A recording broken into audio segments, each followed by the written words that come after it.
നാലാം ഘട്ട ലോക്സഭാ തെരഞ്ഞെടുപ്പിൽ വോട്ടവകാശം വിനിയോഗിച്ച് പ്രമുഖ നേതാക്കളും ചലച്ചിത്ര താരങ്ങളും.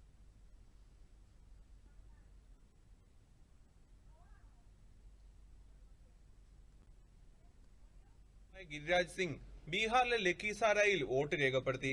अपील करूंगा अपने गांव बढ़िया से लेकर के मुंगेर बेगूसराय से लेकर पूरे बिहार देश को कि वोट जरूर डालें, ये लोकतंत्र का पर्व है.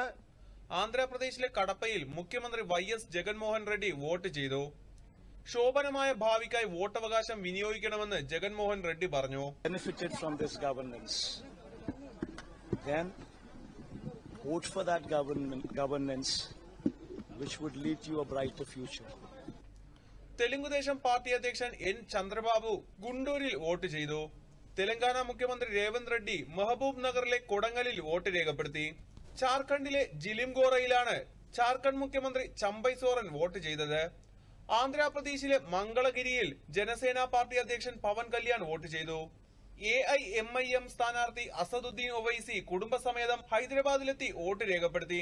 ഇത്തവണത്തേത് ചരിത്രപരമായ ഇലക്ഷനാണെന്നും എതിരാളികളെ വില കുറച്ച് കാണുന്നില്ലെന്നും അസദുദ്ദീൻ ഒവൈസി പറഞ്ഞു. ഹൈദരാബാദിൽ വിജയിക്കുമെന്ന് ശുഭപ്രതീക്ഷയുണ്ടെന്നും അദ്ദേഹം കൂട്ടിച്ചേർത്തു.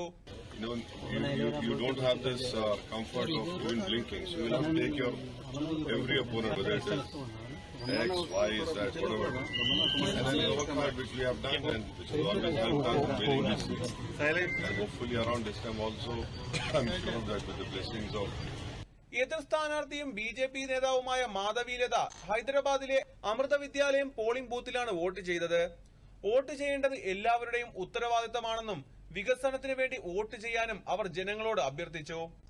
രാജ്യത്തിന്റെ പുരോഗതിക്കും വികസനത്തിനും സുരക്ഷയ്ക്കും വോട്ടവകാശം വിനിയോഗിക്കണമെന്ന് കേന്ദ്രമന്ത്രി കിഷൻ റെഡ്ഡി പറഞ്ഞു. वोटर्स भी मेरे साथ बहुत लोग स्वयं आए हैं.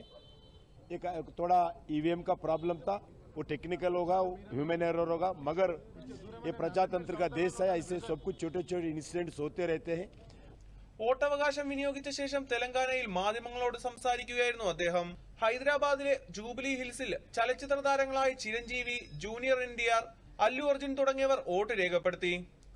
അടുത്ത 5 വർഷത്തേക്കുള്ള ഏറ്റവും നിർണായക ദിനമാണ് ഇന്നെന്ന് വോട്ട് രേഖപ്പെടുത്തിയ ശേഷം അല്ലു അർജുൻ മാധ്യമങ്ങളോട് പറഞ്ഞു. News desk, Doordarshan.